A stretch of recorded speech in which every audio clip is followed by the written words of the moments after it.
Sitting Bull, known in Lakota as Tatanka Iyotake, emerged as a pivotal figure in the defense of the Lakota people during a period of intense upheaval. His strategic genius was not merely about warfare, but about the holistic preservation of a way of life. He understood the existential threat posed by encroaching American expansion. His leadership transcended the battlefield, encompassing spiritual guidance and political acumen. Sitting Bull's primary objective was to safeguard the cultural integrity and territorial sovereignty of his people. This commitment defined his every action and decision. At the heart of Sitting Bull's strategy was an unwavering resistance to U.S. expansion.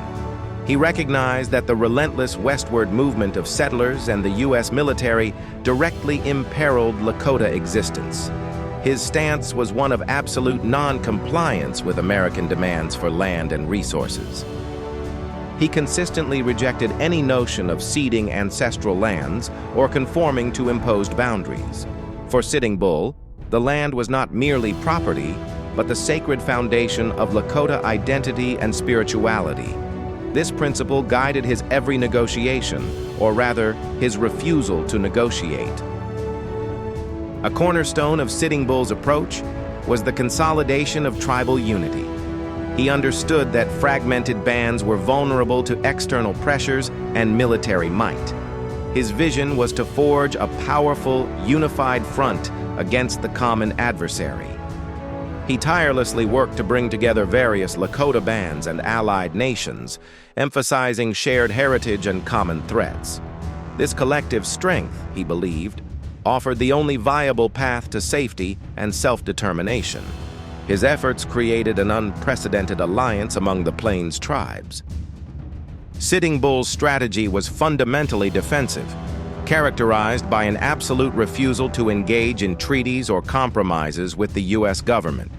He viewed such agreements as inherently deceptive and ultimately detrimental to his people's future. His position was clear: the Lakota would not surrender their sovereignty. He maintained that any treaty would inevitably lead to further encroachment and the erosion of Lakota autonomy.